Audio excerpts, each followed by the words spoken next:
நம்ம 40 நாளுடைய ஜெபத்துடைய பகுதி, கால ஜெபத்துடைய பகுதியை ஆரம்பிச்சாச்சு. நீங்களும் உபவாசத்தோடு அந்த நாட்களுடைய பகுதி இருக்க வேண்டியது ரொம்ப அவசியமாக இருக்கிறது. நாட்கள் குடிதாக இருக்கிறவர்களா ரொம்ப முக்கியமாக காலத்தை பிரயோஜனப்படுத்திக் கொள்ளுங்கள் என்று வேதம் சொல்லுது. இந்த நாட்களுடைய பகுதியில் அதிகமான பிரச்சனைகளுடைய பகுதியை கண்கூடாய் பார்க்க முடியுது. எங்கு பார்த்தாலும் குடும்ப பிரச்சனைகளுடைய பகுதி தலைவிரிச்சி ஆடுகிற ஒரு சூழ்நிலைக்கு நேராக நாம் இருந்து கொண்டிருக்கிறோம். அதனால இந்த வருஷத்துடைய கடைசி பகுதியாக இருக்கிறபடினால ரொம்ப முக்கியமான ஒரு காரியத்தை உங்களுக்கு ஒரு சுத்திகரிப்புக்கு நேராக நீங்கள் ஜெபம் பண்ண வேண்டும் என்று ஆவியானவர் இருதயத்தில் உணர்த்த முடியினார். இன்றைய நாளில் இந்த வருஷத்துடைய கடைசி பகுதிக்கு நம்ம வந்துட்டோம். 2020, 2019, 2018 இருந்தது போல் அல்ல. 2021 பகுதியில் நம்ம பார்ப்போம்னா அநேக கஷ்டங்கள், அநேக போராட்டங்கள் நம்முடைய வாழ்க்கையில் இருக்கிறதை பார்க்க முடியுது. ஆனால் ஆண்டவருடைய நாமத்தை ஒன்று செய்யணும். என்னது அப்படின்னா, நம்ம முள்செடிய மேல் பகுதியை மாத்திரம் வெட்டினால் மாத்திரம் போதாது. நம்ம பார்க்கிறோம் தொட்டா சிரிங்கி, தொட்டுட்டா அது என்ன சிரிங்கின்னு சொல்லுவாங்க. அது ஒரு நல்ல மெடிசன் கூட சொல்லிட்டு இருக்காங்க. ஆனா தொட்டா சிரிங்கா இருந்தாலும் அந்த முள்ளு காலில் குத்தும்போது என்ன பண்ணுது? வலிக்கதான் செய்யும். அதுபோல அநேக குடும்பங்களுடைய பகுதியில வலிக்கிறது, மனதை வலிக்கிறது போல சில பிரச்சனைகள் மறைமுகமாக தலைவிரித்து கொண்டிருக்கிறது. அன்பான சகோதரோடு நான் பேசிக் கொண்டிருந்தேன். ஏன் இந்த தவறான வாழ்க்கையுடைய பகுதிக்கு நேராக இருக்கிறீங்க அப்படின்னு சொல்லும் போது அவர் சொன்ன ஒரு வார்த்தை எங்க ரொம்ப அதிர்ச்சிக்குள்ளாக மாறினது. என்ன சொன்னாரு அப்படின்னா, என் வீட்டில் போன நிம்மதி இல்லை பாஸ்டர். அதுக்கு நிம்மதிக்கு என்ன பண்ணீங்க? நிம்மதி இல்லாத சூழ்நிலைக்கு என்ன பண்ணீங்க? இல்லை உங்க வைஃப்கிட்ட பேசுனீங்களா? இல்லை உங்க பிள்ளைகிட்ட பேசுனீங்களா? இல்லை உங்கள் வாழ்க்கையுடைய பகுதியில் யாராவது ஒரு ஊழியர்கிட்ட பேசுனீங்களா அப்படின்னு கேட்கும்போது அவர் சொன்னாங்க, நான் பேசுனது தீர்வு கிடைக்கல, அதனால ஒரு முடிவு எடுத்துட்டேன் பாஸ்டர். அப்போ கேட்ட, ராஜா நீங்கள் என்ன முடிவு எடுத்துருக்கீங்க? இங்கே தான் மன நிம்மதி இல்லை, நான் வேற ஒரு நபரை தேடிட்டேன் அப்படின்னா. தேவையில்லைன்னா என்ன வித்தியாசத்தை கண்டுபிடிச்ச? என் பொண்டாட்டி எப்போது என்ன நச்சரிச்சுக்கிட்டே இருக்கா பாஸ்டர்.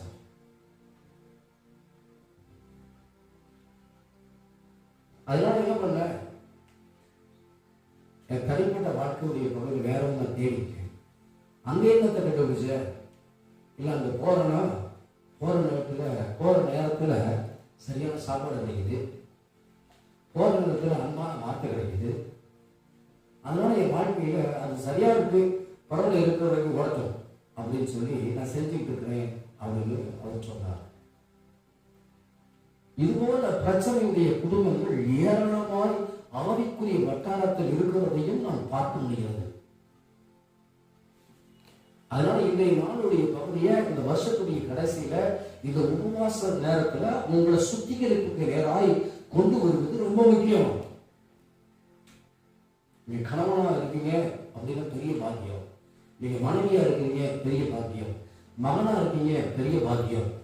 ஆண்டவர் ஒவ்வொருவருக்கும் ஒவ்வொரு பொறுப்பு கொடுத்திருக்கிறார். இன்னைக்கு எத்தனை பேருக்கு திருமணம் கூடிய பகுதி நடக்கல தெரியுமா? எத்தனை வாலிபர்களுக்கு, எத்தனை வாலிப சகோதரர்களுக்கு திருமணம் நடக்கல தெரியுமா? திருமணத்துக்காக ஏங்கி கொண்டிருக்கிற நபர்களை ஆயிரமாய் லட்சமாய் பார்த்து கொண்டிருக்கிறோம். திருமணம் ஆன பின்பு என்னை கவனிக்கணும், கணவன் மனைவி என்கிற ஒரு பொறுப்பை ஆண்டவர் கொடுத்திருக்கிறார். அந்த பொறுப்புடைய பகுதியில் நம்ம உண்மை தன்மையா இருக்க வேண்டியது அவசியம். கணவனுக்கு சொல்லப்பட்ட மிகப்பெரிய கண்டிஷன் என்ன? மனைவியை நீ அன்பு செலுத்து அப்படின்னு சொல்றது கண்டிஷன். மனைவியை அன்பு செலுத்தும் தன்னை தானே அன்பு செலுத்தலாம் என்று வேதம் சொல்றது. மனைவிக்கு ஒரு வாக்குறுதி பகுதி சொல்லப்பட்டிருக்கு, உன் சொந்த புருஷனுக்கு கீழ்ப்படி, அடுத்தவன் புருஷனுக்கு இல்ல, உன் சொந்த புருஷனுக்கு கீழ்ப்படின்னு சொல்லப்பட்டிருக்கு. நிறைய பேர் சொந்த புருஷனுக்கு கீழ்ப்படிய மாட்டாங்க, மற்றவங்களுக்கு கீழ்ப்படிவாங்க. அப்ப கவனிக்கணும். அப்ப சொந்த புருஷனுக்கு மரியாதை கொடுக்கிறதுக்கு ஆண்டவர் ஆதாமுக்கு ஏற்கனவே அவனுடைய மனத்திரையில ஒரு மிகப்பெரிய பொறுப்பை தந்திருக்கிறார். அப்ப எனக்கு கவனிச்சு கேட்கணும், இன்றைய நாளுடைய பகுதியில இந்த கணவன் என்கிற பொறுப்பு மிகப்பெரிய பாக்கியம். அப்போ நல்ல கவனிக்கணும், கணவன் மாத்திரம் இல்ல, மனைவி என்கிற பொறுப்பும் பாக்கியம் உள்ளது. அது மாத்திரம் இல்ல, தகப்பன் என்கிற பொறுப்பு பாக்கியம் உள்ளது. அது மாத்திரம் இல்ல சகோதரிய சகோதரனே, தாய் என்கிற பொறுப்பு மிக பாக்கியம் உணர்ந்தது. எத்தனை பேர் கண்ணீர் வடித்துக் கொண்டிருக்காங்க தெரியுமா? எனக்கு குழந்தை இல்லையே, ஒரே ஒரு குழந்தை மாத்திரம் கொடுத்துருங்க, ஒரே ஒரு குழந்தை மாத்திரம் கொடுத்துருங்க அப்படின்னு சொல்லி கோவிலா அணைத்து கொண்டிருக்கிற நிலைமையில எத்தனை குடும்பங்கள் இருக்கிறதை பார்க்க முடியுது. இது நாள்ல உனக்கு ஒரு தாய் என்கிற பொறுப்பு கொடுத்தா அது உண்மையாது, தகப்பன் என்கிற பொறுப்பு கொடுத்தா உண்மையாது. அதை ஆண்டவர் ஆசீர்வதிக்கிறார். ஆமென். அல்லேலூயா. ஒவ்வொருவரும் நாம் பொறுப்பு நிறைந்தவர்களாக இருக்கிறோம். நீ பொறுப்பை தட்டி கழிச்சிட்ட அப்படின்னா, நான் பார்க்கிறேன் எத்தனையோ குடும்பங்கள் டைவர்ஸ் பகுதியில் போயிட்டு இருக்கு. பெரிய கதையா சொல்லுவாங்க. ஆனா பெரிய கதையா சொல்லும்போது ஒண்ணு சொல்லுவாங்க, நான் அந்த இடத்துல கொஞ்சம் பொறுமையா இருந்த பாஸ்டர், என் வாழ்க்கையுடைய பகுதி நாசம் இருக்காது. எத்தனையோ கணவன் மாதிரி சொல்லியிருக்காங்க, பாஸ்டர் அந்த இடத்துல அவளை அடிச்சிருக்க கூடாது, நான் கொஞ்சம் கோபப்பட கூடாது, கொஞ்சம் நிதானிச்சிருக்கணும், நான் மிஸ்டேக் பண்ணிட்டேன் பாஸ்டர், என்னுடைய கவனக்குறைவுனாலதான் என்னுடைய குடும்ப பிரச்சனை என்ன பண்ணுச்சுன்னா கோர்ட்டுக்கு வந்துருச்சு அப்படின்னு சொல்லுகிற பகுதி இருக்கு. அப்ப இன்னைக்கு அங்கீகரிக்கக்கூடிய ஒன்று என்ன தெரியுமா? குடும்பத்தை சமுதாயம் அங்கீகரிக்கிறது. அதனால இந்த நாட்களுடைய பகுதியில் 40 நாள் உபவாச ஜெபத்துல நீங்க யாருக்காக ஜெபிக்கிறீங்களோ ஜெபிக்கலையோ, உன் சொந்த குடும்பத்துக்காக நீ ஜெபம் பண்ணுவது முக்கியம். உன் சொந்த பிள்ளைகளுக்காக ஜெபம் பண்ணுவது முக்கியம். ஏன் இதை வலியுறுத்தி ஆண்டவர் உணர்த்துகிறார்? முள்ளுடைய மேல் பகுதியை மாத்திரம் செத்தி விடுறது மாத்திரம் இல்ல, அது ஆணி வேர் இருந்து கொண்டிருக்கிறது. அது ஆணி வேர் இருக்கிறபடினால் அந்த முள் எப்பொழுதும் என்ன பண்ணிருக்கா? தழைத்து கொண்டே இருக்கிறது. அது தழைத்து கொண்டு இருக்கிறபடினால அந்த முள் வளர வளர வளர கனி கொடுக்கிற மரம் கனி கொடுக்க முடியாதபடிக்கு நெருக்கப்படுகிறது. இன்றைக்கு நம்முடைய வாழ்க்கையுடைய பகுதியில் இருக்கிற தலைமுறையின் சமமான பகுதி நம்முடைய வாழ்க்கையை விட்டு நீங்க வேண்டியது அவசியமாக இருக்கிறது. நிறைய பேர் நினைக்கிற தொடர்ந்து சுபாவம் இல்ல, அது தலைமுறை சாபம். சில நம்பிக்கையற்ற வார்த்தையை பேசிட்டு இருக்காங்க, இல்ல பிராக்டிக்கல் பேசுற, அது தலைமுறை சாபம். தன்னுடைய வேலையுடைய பகுதியை சிலர் சலிச்சு கொண்டே இருக்கிறாங்க. நல்ல கவனிக்கணும், வேலையை சலிச்சு கொண்டே இருப்பாங்கன்னா அதில் ஆசீர்வாதத்தை பெற்றுக்கொள்ள முடியாது. தன்னுடைய வாழ்க்கையுடைய பகுதியில் மேன்மை அடைய வேண்டுமானால் தன்னுடைய பொறுப்பை உணர்வது முக்கியம். பொறுப்பு உணராத ஆட்கள் தன்னுடைய வாழ்க்கையுடைய பகுதியில சாபத்தை சுமந்து கொண்டிருக்கிறாங்க. எனக்கு தெரியும், சென்னையில் ஒரு தம்பிய தம்பி காலையில் 5 மணிக்கு எந்திரிச்சா கொஞ்ச நேரம் ஜெபம் பண்றா, 6 மணிக்கு கம்பெனியில் 5:30 மணிக்கெல்லாம் கிளம்பி போடா அப்படின்னு சொன்னேன். சரி, கொஞ்ச நாள் போனாரு. போன பின்னாடி ஒரு காரியம் நடந்தது தெரியுமா? என்னதுன்னா, கொஞ்ச நாள் போனார், 4 ஃப்ரெண்ட்ஸ் சேர்ந்தாங்க. சேர்ந்த உடனே 6 மணி ஷிஃப்ட் உடைய பகுதியே போறதில்லை. 2-3 நாள் எச்சரிச்சுட்டு அந்த சூப்பர்வைசர் திடீர்னு தம்பி இனி வேலைக்கு வர வேண்டாம் அப்படின்ட்டாங்க. 40,000 சேலரி வாங்குற கம்பெனியில் வேலை செய்வார். தன்னுடைய பொறுப்பை உணராமல் இருந்தனால வந்த தீர்வு என்ன தெரியுமா? ஒரு இடத்திலும் அந்த நபர் நினைச்சு வேலை செய்யவே இல்லை. கர்த்தருடைய நாமத்துக்கு நிவேசம், ஆண்டவருடைய நாமத்துக்கு நிவேசம் சொல்றாங்க. இதை உனக்கு கொடுத்த பொறுப்புல நீ உண்மையா இந்த கடைசி நாட்களில் ஜெபம் பண்ண வேண்டியது அவசியமா இருக்கிறது. கட்டாயம் ஜெபம் பண்ணணும். கட்டாயம் உடைய குடும்ப வாழ்க்கையுடைய பகுதியில ஒரு ஜெயத்தை நீ பெற்றுக்கொள்ளணும். அதனால இந்த நாளில் ரொம்ப முக்கியமான ஒன்று, தலைமுறையின் சாபம் மாறணும். அதுக்கு தலைமுறையின் சாபம் மாறணும் என்ன செய்யணும்? ஒரே ஒரு பகுதி யாத்திராகமத்துடைய புஸ்தகம் 20வது அதிகாரத்துடைய பகுதி 4-5 வசனத்துடைய பகுதியை பார்த்தோம்னா அந்த வசனத்துடைய பகுதி இவ்வாறு சொல்கிறது: மேலே வானத்திலும் கீழே பூமியிலும் பூமிக்கு தண்ணீரிலும் உண்டாயிருக்கிறவர்களுக்கு ஒப்பான ஒரு சொர்க்கத்தையாயினும் யாதொரு விக்கிரகத்தையாயினும் நீ உனக்கு உண்டாக்க வேண்டாம். நீ அவைகளை நமஸ்கரிக்கவும் சேவிக்கவும் வேண்டாம்.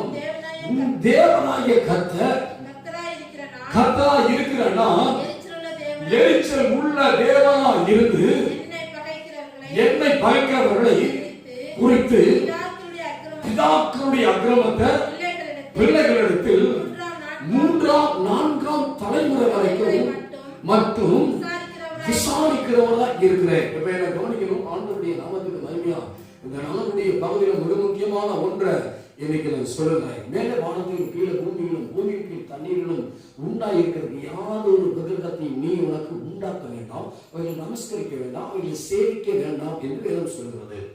ஆண்டவர் எரிச்சல் உள்ள தேவன் என்று வேதம் சொல்கிறது. அவர்கள் மாத்திரம் 3-4 தலைமுறை வரைக்கும் விசாரிக்கிறவராக இருக்கிறார். அப்ப விசாரிக்கிற ஆண்டவர் இந்த நாட்டுடைய பகுதியை நம்முடைய குடும்பங்களுக்கு விசாரிக்கிறவராக இருக்கிறார். நமக்கெல்லாம் ரொம்ப பிடிச்சமான வசனம் 1 பேதுரு புஸ்தகம் 5வது அதிகாரம் அவர் உங்களை விசாரிக்கிறவராய் இருக்கிறபடினா உங்கள் கவலைகள் எல்லாம் அவர் மேல் வைத்து விடுங்கள் என்று சொல்றது. அப்ப அந்த ஆதாரமான அந்த வசனம் நமக்கு இருதயத்துக்கு பிடிக்கும். அது எப்படி சொல்லப்பட்டிருக்கு? அக்கிரமத்தை 3-4 தலைமுறை வரைக்கும் என்ன பண்றாரு? விசாரிக்கிறவராக இருக்கிறார். அப்ப எனக்கு கவனிக்கணும், ரொம்ப முக்கியமான ஒன்றை எனக்கு சொல்லி நம்ம ஜெபம் பண்ண போகணும். நம்முடைய தலைமுறையில் சாபம் மாறுவதால் நம்முடைய வாழ்க்கை ஆசீர்வதிக்கும், நம்முடைய சுபாவம் மாறும், நம்முடைய பொருளாதாரத்துடைய பகுதியில் முன்னேற்றத்தை நம்ம பார்க்க முடியும். இன்னைக்கு நம்முடைய தலைமுறையில் சாபம் மாறாததுனால சிலர் தன்னுடைய வாழ்க்கையுடைய பகுதியில மிக முக்கியமான காரியம் ஒன்று நடந்து கொண்டிருக்கிறது. என்னன்னா, சமமான பேச்சை பேசிட்டு இருக்காங்க. இந்த 40 நாள் ஜெபத்துல தீர்மானம் பண்ணுங்க, உங்க குடும்பத்துக்காக ஜெபம் பண்ணுங்க. 3-4 தலைமுறை வரைக்கும் என்ன பண்றாங்கன்னா விசாரிக்கிறார். அப்போ என்னை கவனிச்சு பார்க்கணும். இன்னைக்கு விசாரிக்கிறவர் ஆண்டவரே குடும்பத்தை என் பாவத்தை என்ன பண்ணுங்க, நீங்க மன்னிங்கன்னு சொல்லணும். அசுத்தத்தை மன்னிங்கன்னு சொல்லணும். கிட்னி பாவத்துடைய பகுதி சாபத்து ஒன்று கவனிக்கணும். இதய கோளாறு சாபத்தில் ஒன்று. இப்போ நல்லா கவனிக்கணும். ஒரு டாக்டர்கிட்ட போனீங்கன்னா அந்த டாக்டர்கிட்ட செக் பண்ணும்போது முதல்ல உங்களுக்கு சுகர் இருக்கான்னு கேட்பாங்க. அது உங்க அப்பாவுக்கு இருக்கா அப்படின்னு கேட்பாங்க. அது அப்பாவுக்கு இருந்துச்சா அப்படின்னு கேட்பாங்க. பக்கமாக வந்தா அவங்க அப்பாவுக்கு இருந்துச்சா உங்க அம்மாவுக்கு இருந்துச்சா கேட்பாங்க. ஏன்? பரம்பரையின் சாபம். அப்படி கேட்கிற தம்பி தங்கச்சி, ஒருவேளை நீ கிறிஸ்துவுக்கு நேரம் வந்துட்டீங்கன்னா இந்த பாவத்தை அறிக்கை செய்வது அவசியம். ஏன் சார் இதை செய்யணும்? ஏன் எப்படி இது வருது அப்படின்னா, அவங்க உழைப்புல தான் நீ வளர்ந்த. உங்க அப்பா அம்மா உழைச்ச உழைப்புல தான் நீ என்ன பண்ண? சாப்பிட்ட, உடுத்துன. அவங்க தான் உங்களை என்ன பண்ணாங்க? பராமரிச்சாங்க, வளர்த்தெடுத்தாங்க. ஆண்டவர்களுக்கு உதவி செய்தார். ஆனா வளர்த்தெடுத்தது யாரு? தாய் தோட்டம். அப்ப முன்னோருடைய சாபம் உன் வாழ்க்கையுடைய பகுதியில் இருக்கக்கூடாது. ஆபிரகாம் என்ற ஒரு மனுஷனை பார்க்க முடியுது. ஆபிரகாம் ஒருவனாய் அழைத்தார், அவனை ஆசீர்வதித்தார், பெற்றுக்கிட்டாரு. இப்படியே ஆசீர்வாதத்தை பெற்றுக்கிட்டாரு. மனுஷன் தன்னுடைய வாழ்க்கையுடைய பகுதியில தன்னுடைய மனைவிய அவன் என்ன சொல்ல தெரியுமா? சகோதரி அப்படின்னு சொன்னான். ஆதியாகமம் 20வது அதிகாரத்தில் 2-3 வசனத்தை நம்ம வாசிக்க கேட்போமானா, அங்கே ஆபிரகாம் மனைவியாகிய சாராளை சகோதரி என்று சொன்னதினாலே கேராரின் ராஜாவாகிய அபிமெலேக்கு ஆள் எங்கெங்க கால் எடுத்து வைச்சாமோ அந்த கால் எடுத்து வைத்த இடமெல்லாம் அவனுக்கு ஆசீர்வதிச்சார். என்றைக்கு தேவன் விரும்பாத இடத்துக்கு போனாலும் அன்றைக்கு என்ன வந்துச்சு அப்படின்னா, அவருடைய வாழ்க்கையில் பிரச்சனை இருந்துச்சு. நேற்று கூட ஒரு சகோதரிக்காக நான் ஜோம் பண்ணிட்டு இருந்தேன். ரொம்ப நேரமாக ஜோம் பண்ணிட்டு இருந்தேன். ஜோம் பண்ணிட்டு போகக்கூடாத ஒரு இடத்துக்கு போன நிமித்தம் பொல்லாத பிசாசு பிடித்து கொண்டது. இப்போ என்ன கவனிக்கணும், போகக்கூடாத இடத்துக்கு போகக்கூடாது, பேசக்கூடாத நபர்கிட்ட பேசக்கூடாது. அப்போதான் வாழ்க்கையுடைய பகுதி ஆசீர்வதிக்கப்படும். அப்போ போகக்கூடாத ஒரு இடத்துக்கு போனான். எங்க அப்படின்னா அவன் போன இடம் எரிகோ என்று சொல்லப்படுது என்பதான். எகிப்து தேசத்துடைய பகுதிக்கு அவன் போனதுனால தன்னை கொண்டு போட்டு விடுவாங்க அப்படின்னு சொல்லி என்ன நடந்துச்சு தெரியுமா? தன்னுடைய மனைவிய சகோதரின்னு சொல்லப்படக்கூடிய நிலைக்கு தள்ளப்பட்டான். என்னை கவனிக்கிறீங்களா? அப்ப தகப்பனா இருக்கவங்க, தாயா இருக்கிறவங்க செய்கிற பாவம் பிள்ளைகளுடைய பகுதியை பின்தொடர்ந்து, அது நம்ம மறந்தே போகக்கூடாது. ஈசாக்கு 100 மடங்கு ஆசீர்வதிக்கப்பட்டான், உண்மை. 100 மடங்கு நன்மையை பெற்றுக்கொண்டான், உண்மை. ஆனா 100 மடங்கு ஆசீர்வாதத்தை 100 மடங்கு நன்மையும் பெற்றுக்கொண்டவனுடைய வாழ்க்கையுடைய பகுதியை 26வது அதிகாரம் 7வது வசனம் சொல்றது. அவன் கேரார்ல குடியிருந்தான். அவன் குடியிருந்தது மாத்திரம் இல்லைங்க, அந்த வாசிப்போம். ஆண்டவருடைய நாமத்துக்கு வேண்டியாய் அவ்விடத்து மனிதர்கள் அவன் மனைவியை குறித்து விசாரித்த போது இவள் என் சகோதரி என்றான். அப்ப அப்பன் செஞ்ச தப்பு புள்ளையும் தெரிச்சு. இன்னைக்கு தகப்பனா இருக்கிற நபர் கட்டாயம் மன்னிப்பு கேட்கணும். தாயா இருக்கிற நபர் கட்டாயம் மன்னிப்பு கேட்கணும். தொட பேசிக்கிட்டே இருக்க சாபமான வார்த்தையை சொல்லிட்டே இருக்கணும். அதுல என்ன நடக்குன்னா ஒரு காரியம் நடக்கு. பிள்ளைய ஒண்ணு அறியாமலே பிசாசு சமைச்சு கொண்டிருக்கான்னு அர்த்தம்.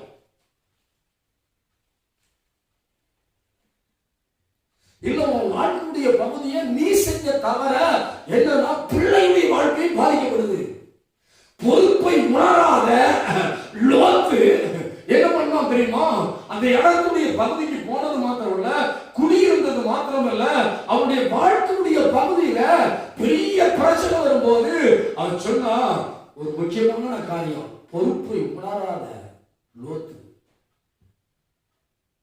தேவதூதர் வீட்டுக்கு வந்தாங்க, விருந்தாளியா வந்தாங்க. தேவதூதர் வந்தவுடனே அவன் சொன்னாங்க, எல்லாம் சுய புரட்சி, ஆண் புரட்சி, பாவத்தில் மழிஞ்ச இடம் சோதோம் குமார பட்டணம், விபச்சார சாபம் நிறைஞ்ச இடம் சோதோம் குமார பட்டணம். பொறுப்பை உணராத தகப்பன் சொன்னா, என் பிள்ளைகளை வெளியே அனுப்பிடுறேன், என் பிள்ளைகளை என்ன பண்ணுறேன், வெளியே அனுப்புறேன், அவங்களை என்ன வேணாலும் பண்ணு. அது பிற்காலத்தில் என்ன ஆச்சுன்னா அவன் வாழ்க்கையுடைய பகுதியை தவறுக்கு நேராய் விழுவது பெரிய பாதகமாக மாறிச்சு. அவங்க வார்த்தை இன்னைக்கு தகப்பன் தாயாக இருக்கிறவங்க உண்மையா ஆண்டவர்கிட்ட மன்னிப்பு கேட்கணும். கேரளா குடியிருக்கும் போது தன்னுடைய வைப்ப சகோதரி சொன்ன அப்ப செஞ்ச தப்ப பிள்ளை வந்துச்சு. இதை கேட்கிற தேவஜானமே, நீ தாயா இருக்கலாம், தகப்பனா இருக்கலாம், யூடியூப் வழியா பார்க்குற நபரா இருக்கலாம், தாயா இருக்கிற தகப்பனா இருக்கிற நபர் என்னைக்கு ஆண்டவர் சமூகத்தில் மனம் பொருந்தி மனம் திரும்புவதற்காக உண்மையாய் ஜெபம் பண்ண வேண்டியது அவசியம். நீங்க செஞ்ச பாவம் பிள்ளைகள் செய்யக்கூடாது, நீங்க செஞ்ச அசுத்தம் உங்க பிள்ளைகள் செய்யக்கூடாது. அதற்காக உண்மையான மனம் திரும்புவதற்கு நேராய் நம்முடைய சுத்திகரிப்புக்கு நேராய் வர வேண்டும். ஈசாக்கு 100 மடங்கு ஆசீர்வதிக்கப்பட்டது மாத்திரமல்ல, அவன் தகப்பன் செய்த பாவத்தை இவனும் செய்தான். பின்பதா 27வது அதிகாரத்துடைய பகுதியை நீங்க கவனிச்சு பார்ப்பீங்கன்னா அங்க சொல்லப்பட்டிருக்க 23வது வசனத்துடைய பகுதி 22, 23 பகுதியை வாசிக்க போகுமானால், யாக்கோபு தன் தகப்பனாகிய கிட்ட போனா அவன் இவனை தடவி பார்த்து சத்தம் யாக்கோபுடைய சத்தம், கைகளோ ஏசாவின் கைகள் என்று சொல்லி அவருடைய கைகள் ஏசாவின் கைகளை போல உள்ளவை இருந்தபடினாலே இன்னான் என்று அறியாமல் அவனை ஆசீர்வதித்தான் சொல்லப்பட்டது. அப்ப நீங்க தப்ப புள்ள செஞ்சிச்சு, புள்ள செஞ்ச தப்ப ஈசாக்கு செஞ்ச தப்ப யாரு பண்ணா தெரியுமா? ஈசாக்குடைய கண்ணு குருடாயிடுச்சு. உனக்கு 2 பிள்ளைகள் இருக்குன்னா 2 பிள்ளைகளும் ஒரே போல நேசிக்க கற்றுக்கொள்ளணும். ரெபெக்காவுக்கு இருந்த ஒரு கண்ணுல சுண்ணாம்பு, ஒரு கண்ணுல வெண்ணெய் வச்சுட்டான். யாக்கோபு கூடாத வாசி, ஏசா அலைந்து திரிகிறவன் காட்டுவாசியா இருந்தான். ஏசா கொண்டு வருகிற அந்த விலங்குடைய சாப்பாடு, மனுஷத்துடைய சாப்பாடு ஈசாக்கு பிடிச்சதா இருந்துச்சு. ஆனா ஒரு காரியம், யாக்கோபு வேஷம் மாறி தன் ஆசீர்வாதத்தை என்ன பண்ணா பெற்றுக்கொண்டான் அல்லது அபகரித்தான் என்று சொல்றது. கூழுக்காக ஏசா சிரேஷ்ட புத்திர பாகத்தையே பெற்றுக்கொண்டான். நமக்கு ஒரு பொறுப்பு ஆண்டு தந்திருக்கிறார். ஒரு பொறுப்புல நீ ஒழுங்கா இல்லைன்னா அந்த பொறுப்பு உணர்வு என்ன பண்ணிடும்? உதாசீனமா நினைச்சாருன்னா போயிடுச்சு. அவ வேஷம் மாறி ஏமாற்றினான். பின்பு அவன் வாழ்க்கையுடைய பகுதியில் தன்னைத்தானே ஏமாற்றி போனான். காதலிச்சது ஒருத்தர, கல்யாணம் பண்ணது ஒருத்தரா மாறிடுச்சு. ராகேல வெகுவா காதலிச்சான். ஆனா வாழ்க்கையுடைய பகுதியில் யார் வந்தா தெரியுமா? ராகேல் வரல, லேயா. தன்னைத்தானே ஏமாந்து போகிற சூழலுடைய பகுதி வந்தது. அன்பான சகோதரனே, சகோதரியே, இந்த நாட்டுடைய பகுதியில் உண்மையாய் உன் வாழ்க்கையுடைய பகுதியில் உன்னுடைய குடும்பத்துக்காய் ஆண்டவருடைய நாமத்துக்கு மகிமையா ஜெபம் பண்ணுவது இது அவசியமாக இருக்கிறது. 120 வருடம் ஊழியம் செய்த நோவா தன்னுடைய குடும்பத்தை ஆதாயப்படுத்தினான். இன்றைக்கு உங்க குடும்பத்தை ஆதாயப்படுத்தணும். இந்த சாபம் மாறணும்னா என்ன செய்யணும்? இந்த சாபம் ஒரு மரத்தை போன்றது. நல்ல நல்ல கவனிக்கணும். சாபம் ஒரு மரத்தை போன்று. ஏன் அப்படின்னா, காலங்கள் ஆகும்போது அதனுடைய விளைவை பார்க்க முடியும். உடனே பார்க்க முடியாது. சாபத்துடைய விளைவை உடனே நீங்க பார்க்க முடியாது. காலங்கள் ஆகும்போது என்ன பண்ணும்?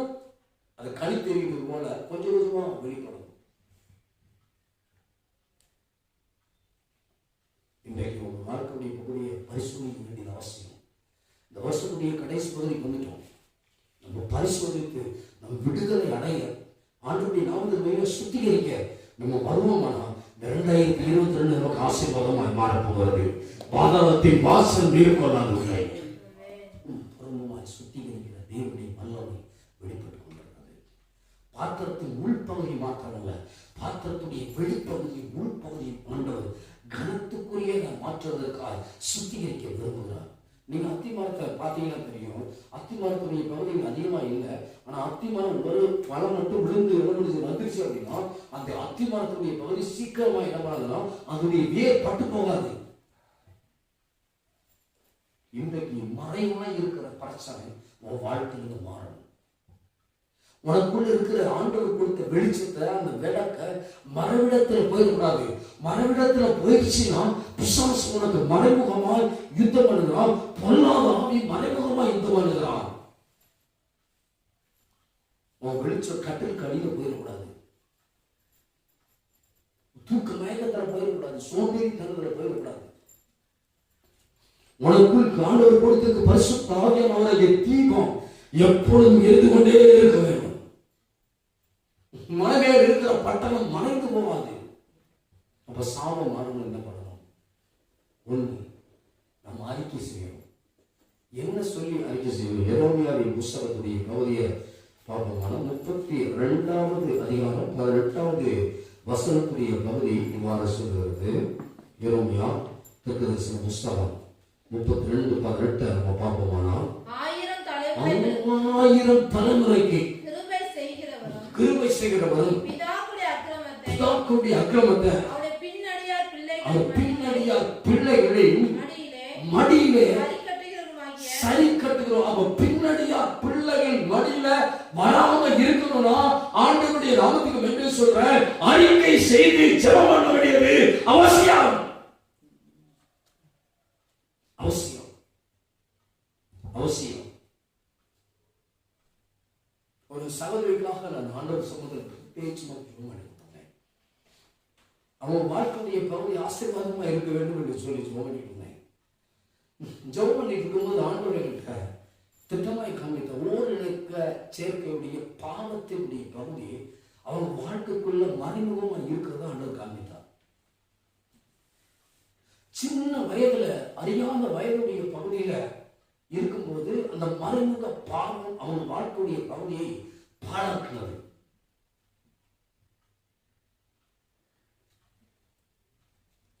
எப்படியோ தருமானிட்டாங்க. நான் ஜெபம் பண்ணி சொன்ன ஆண்டவர் காண்பிக்கிறார். ஓரினை சேர்க்கையுடைய பாவம், பெண் புணர்ச்சியின் பாவம் உங்க வாழ்க்கையுடைய பகுதிக்கு நேரா இருக்கிற மாதிரி ஆண்டவர் காட்டுற அந்த சாபமான தாக்கம் உங்க வாழ்க்கையுடைய பகுதியில வருதே, நீங்க கட்டாயம் நீங்க ஜெபம் பண்ணுங்க. அப்போ அந்த சகோதரி சொன்னாங்க கூடத்துக்கு முன்னாடி, இல்ல பாஸ்டர் அப்படின்னு சொல்லிட்டாங்க. நான் திரும்பி நான் ரூமுக்கு வந்துட்டேன். ரூமுக்கு வந்து நான் வேற ஒரு நபரை கூட்டிட்டு அவங்க ரூமுக்கு வந்தாங்க. அப்போ கண்ணீரோட சொன்னாங்க, பாஸ்டர் யாரையா அந்த வயதுல நான் காலேஜ் படிக்கும்போது அப்படிப்பட்ட ஒரு சம்பவம் நடந்துச்சு. என் சிறையா இருந்தவங்களோட நெருக்கமான பழக்கம் உண்டாகி அந்த பாவம் என் வாழ்க்கையுடைய பகுதி வந்துருச்சு. இப்போ அவங்களுக்கு என்ன பிரச்சனை தெரியுமா? புருஷனை நேசிக்கவே முடியல. எப்போது எரிஞ்சு விழுந்துட்டே இருக்கிறாங்க. அவங்க பிள்ளைங்க சொல்றாங்க, ஏமா உங்க அப்பா அம்மா சொல்லி தான் கல்யாணம் பண்ணீங்களா, இல்லை லவ் பண்ணி தான் கல்யாணம் பண்ணீங்களா, எப்பொழுதுமே அவங்க எரிஞ்சு விழுந்துட்டே இருக்கீங்க. அந்த சகோதரி கண்ணீரோட சொன்னாங்க, நான் தேவ மனுஷனை ஊழியக்காரன் சொல்றேன், அந்த மகளுக்காய் கண்ணீரோடு சொல்லணும். முதல் 20 இப்படி அன்பே சிறுநீர் சிந்த ரத்தம், அந்த ரத்தத்தினால் அந்த சாபத்தை முடித்து போடும் சொல்லி சொல்லணும். ஆண்டவரே அவங்க அறியாத நாட்களுடைய பகுதியில அநீதிக்கு ஆயுதமா அவன் சரீரத்தை ஒப்பு கொடுத்துட்டாங்க. இன்னைக்கு தயவாய் மன்னின்னு சொல்லி ஜெபம் பண்ணோம். சிறுநீர் சிந்தின ரத்தம் இந்த சகோதரியை விழுகிறது என்று நான் சொன்னேன். அவன் கண்ணீரோடு ஜெபம் பண்ணிட்டு இருக்கும் போது அவங்க சொன்னாங்க, ஜெபத்தை முடிச்சு சொன்னாங்க, என் மேல ஏசப்பாடி ரத்தம் விழுந்ததுனால இந்த பாவத்தினால் வந்த இன்பத்திலிருந்து இந்த அசுத்த ஆவியுடைய பகுதி என் உடம்பு விட்டு நீங்கி போகிறத பார்க்கிறேன் பாஸ்டர். நான் சுகமடைந்து இன்றைக்கு உங்க ரகசியமா உங்க வாழ்க்கையுடைய பகுதியில நாட்களாய் தாக்குகிற பொருளாத பாவத்துடைய சாபமான கிரிய உங்க வாழ்க்கையை விட்டு விலகும் போது ஆண்டவர் உடைய சுபாவத்துடைய பகுதியில கையை வைக்க விரும்புகிறார். ஒரு சுபாவத்துக்குள்ள அவளாய் தருகிறார். அந்த பொல்லாத பிசாசு அந்த மகளை விட்டு விலகும் போது அந்த மகன் சொன்னாங்க, என்ன தெரியுமா, நான் ஒரு வாரமாக இருக்கும்போது இப்பதான் பாஸ்டர் என் கணவனோட நான் பக்குவம் பண்ணாம சண்டை இல்லாம ஒரு நிசப்தமா இருந்தேன். அந்த கணவர் என்ன சொன்னார், எத்தனையோ ஜெபம் பண்ணியாச்சு, மாற்றம் இல்லை. ஆனா இன்னைக்கு என் வயிற்று ஒரு சேஞ்சஸ் இருக்கு. அப்ப மறைவிடத்தில் எந்த பாவம் உன் வாழ்க்கையுடைய பகுதியில் இருக்கு? மறைவிடத்தில் சுய புணர்ச்சி பாவம் இருக்கா? அப்படின்னா நீ யாரா இருப்ப? அப்படின்னா தேவனுடைய நேசத்தை விரும்பாத நபரா இருப்பாய். அப்ப இன்றைக்கு கர்த்தருடைய ஆவியானவர் கிட்ட பேசினார். மறைவிடத்தில் இருக்கிற பாவத்தை அறிக்கை செய், உன் பிள்ளைகளுக்காய், உன் குடும்பத்துக்காய். நல்ல கவனிக்கணும். குழுக்காக விட்டு கொடுத்த அந்த ஏசா பின்பதா சேஷ்ட புத்திர பாகத்தை விரும்பியும் கிடைக்காதனால, அவன் கண்ணை வெடித்து கிடைக்காதனால பின்பதான் மனசோர்ந்து போனான். இப்ப இடக்கூடாது. சாபமான தலைமுறையின் சாபமான பகுதி வாழ்க்கையுடைய பகுதியில் இருந்து இன்னைக்கு நீங்க ஆண்டவர் சமூகத்துல கேட்கணும். அதனால ஆண்டவர் சொன்னாரு, வெள்ளினாலும் பொன்னினாலும் மீட்கப்படாமல் விலையேறப்பட்ட ஆண்டவராகிய இயேசு கிறிஸ்துவினால உன்னையும் என்னையும் இந்த செய்தியை கேட்கிற அத்தனை பேரையும் இயேசு ரத்தத்தினால் மீட்டெடுத்திருக்கிறார். தலைமுறையின் சாபம் மாறணும்னா நம்ம தனிப்பட்ட வாழ்க்கையில அறிக்கை செய்வது முக்கியம். தலைமுறையின் சாபம் மாற வேண்டுமானா நம்முடைய வாழ்க்கையுடைய பகுதியில் தனிப்பட்ட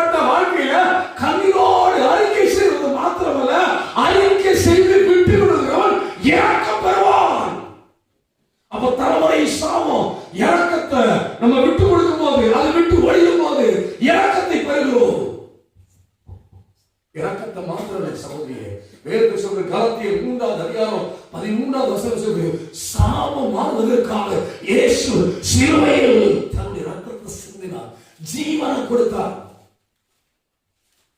அவர் நல்ல கவனிக்கிற ஒரு மனுஷனுடைய பலன் குறையும். ஏது தெரியுமா? உபவாசம் செஞ்சானா மனுஷனுடைய பலன் குறையும்.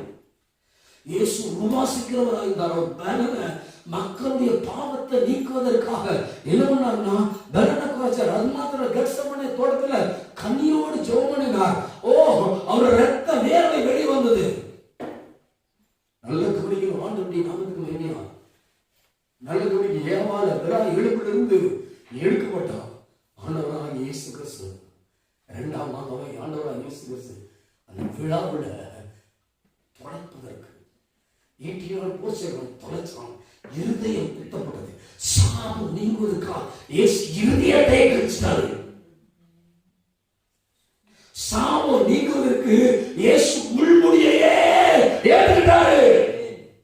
சாபம் மாறுவதற்கு இயேசு கிறிஸ்து தன் கைகளை மாத்திரமல்ல உலகு ஓட்டுவது போல இயேசு 40 அடிகளுக்கு ஒன்றுக்குள்ளே 39 அடி வாங்கினாரு. ஏன்னா சவால வாழ்க்கை மாறணும். உன் வாழ்க்கைக்கு சாபம் மாறணும். இதை அறிக்கை செய்யும் போது ஆண்டவர் ரத்தத்தை கொடுக்கிறார். ஆபிரகாமுக்கு அது பாக்கியம் கிடைக்கிறார். ஆபிரகாம் தன் வாழ்க்கையின் போராட்டத்தை அனுபவிச்சான். ஈசாக்கு போராட்டத்தை அனுபவிச்சான். யாக்கோபு போராட்டத்தை அனுபவிச்சான். பாவம் அறியாம பாவம் செய்யாம இருந்த யோசேப்பு சிறைக்கு போனா. நீயும் நானும் சிறைக்கு போக வேண்டிய தேவையில்ல. அடிநிலத்துக்குள்ள போக வேண்டிய அவசியம் இல்லை. இயேசு என்ற ரட்சகர் காப்பாற்றுகிற அப்பா பிதாவே என்று கூப்பிடக்கூடிய புத்திர சிங்காரத்தின் ஆவியை கொடுத்திருக்கிறார். இன்றைக்கு நீ ரட்சிக்கப்பட்ட ஒவ்வொரு நபருக்கும் விடுதலை சுதந்திரம் இருக்கு. நீ அர்ப்பணம் செய்ய வேண்டியது அவசியம். அர்ப்பணம் செய்வாயா? ஆண்டவர் சுபாவத்தில் கைவிட்டு உண்மையா நான் உபவாசத்தோடு காத்திருக்கிறேன். ஆண்டவர் ஒரு எழுப்புதல் வரணும். ஆண்டவரே தேசத்தில் ஒரு மாற்றம் வரணும். என் வாழ்க்கையில் ஒரு மனம் திரும்புதல் வரணும் அப்படின்னு சொல்லி ஜெபம் பண்ணி இருக்கும்போது கர்த்தருடைய ஆவியானவர் சபையில் இந்த வார்த்தையை பேசுவாங்கன்னு சொன்னாரு. இன்றைக்கு அந்தரங்க பாவத்தை அறிக்கை செய். அந்தரங்க கிரியைகள் வெளியே வா. அந்தரங்க பாவம் வாழ்க்கை விட்டு நீங்கிடுச்சுன்னா ஒரு சுபாவம் மாறிடும். சாபம் மாறும்போது வாழ்க்கை ஆசீர்வதிக்கப்படும். இன்றைக்கு அதுக்கு அர்த்தம் செய்யணும். சாபம் மாறும்போது கர்த்தர் ஆசீர்வதிக்கிறார். சாபமான ஆண்டவராக இயேசு கிறிஸ்து உலகத்துக்கு இறங்கி வந்தார். பாடுபட்டார், மறித்தார், அடக்கம் பண்ணப்பட்டார். 3ஆவது நாள் விதியோடு இருந்தார். இன்னைக்கு சபையை எல்லாரும் எந்திரிச்சு நின்று ஒரு நிமிஷம் ஆண்டவர் திட்டமாக பேசினார். அவன் பேரை பெருமைப்படுத்துறதுக்கு நான் ஆசைப்படுறேன். உன்னை மேன்மைப்படுத்துறதுக்கு நான் ஆசைப்படுறேன். ஆனா உன் வாழ்க்கையுடைய பகுதியை ஒப்பு கொடுக்க ஆயத்தமா?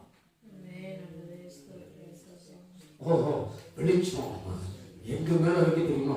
தண்டி மேல வைக்கிறா. ஆண்டவரோட தண்டு மேல இருக்க உயர்வான ஸ்தலத்துல இருக்க நான் மகளை தெரிஞ்சிருக்கிறாரு. உன் வெளிச்சம் மறைவிடத்துக்கு போயிடக்கூடாது. மறைவிடத்தின் பாவம் உன்னை அழுத்திடக்கூடாது. சிலருக்கு பொல்லாத பிசாசு எங்க செய்யலாம், எங்க வேலை செய்யலாம் அப்படின்னா பொல்லாத பிசாசு சொப்பனத்தில் படிக்கிற இடத்துல செயல்படலாம். உன் வெளிச்ச கட்டலுக்கு அடியில போயிடக்கூடாது. இன்னைக்கு ஒப்புக்குது. உன் வெளிச்சம் கட்டலுக்கு அடியில போயிடக்கூடாது. அல்லது உன் வெளிச்சம் பாத்திரத்தை வைத்து மூடி போடக்கூடாது. ஆபிரகாம் ஆசீர்வதிக்கப்பட்டவன்.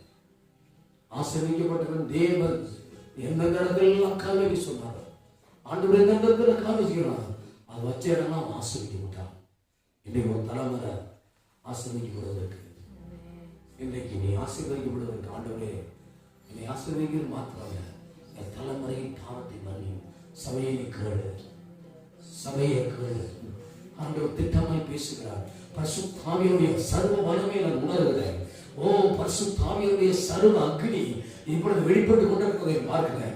சில இடங்கள் ஆண்டவர் பட்சிக்கிற நெருப்புனால சில முட்களை ஆண்டவர் பட்டு போக செய்கிறார். தேவன் உண்டாக்காத ஒன்று என்ன தெரியுமா? ஆண்டவர் உண்டாக்காத ஒன்று என்ன தெரியுமா? முள் பிசாசுடைய பகுதி வேதனை கொடுக்கிறது. வேதனை கொடுக்கிற சாபத்திலிருந்து வெளியேவா. அர்ப்பணம் செஞ்சது ஆபிரகாம் தன் வாழ்க்கையில கேரளாவில் குடியிருந்தான். அதே குடியிருந்த அவனுடைய வாழ்க்கையுடைய பகுதியில இவன் ராஜாவை ஏமாத்தினான். தன்னுடைய வாழ்க்கையில் ஈசாக்கு தன் கிராம ஜனங்களை ஏமாற்றினான். பின்பதான் யாக்கோபு தன்னைத்தானே ஏமாற்றுவான். ஏமாந்து போகக்கூடாது. ஆண்டவர் இன்னைக்கு தலைமுறை சாபத்தை நீக்கிறவராக வெளிப்படுறாரு. இன்னைக்கு வெளிப்படுறாரு. எல்லாம் சொல்லுங்க, வாய் வந்து சொல்லுங்க, கையை உயர்த்தி சொல்லுங்க, ஆண்டவரே, எல்லாம் சொல்லுங்க, ஆண்டவரே, இன்றைக்கு என் வாழ்க்கைக்குள்ள மறைமுகமாய் இருக்கிற பாவங்கள், மறைமுகமாய் இருக்கிற அசுத்தங்கள், மறைமுகமாய் போராடுகிற ஆவிகள், சொப்பனத்தில் போராடுகிற ஆவிகள், ஓ இயேசு ரத்தத்தினால் இன்றைக்கு அழிக்கப்படலையா? ஆண்டவரே, அநீதிக்கு ஆயுதமாக சரீரத்தை ஒப்பு கொடுத்துட்டேன். சொல்லுங்க, அநீதிக்கு ஆயுதமாய் சரீரம் ஒப்பு கொடுத்துட்டப்பா. அதனால என் சரீரத்தை பாடாப்படுத்தும் பிசாசு இன்றைக்கு ஆண்டவரே உம்முடைய சமூகத்துல உம்முடைய பாதபடியில ஜீவ வழியாய் ஒப்பு கொடுக்கிறேன்.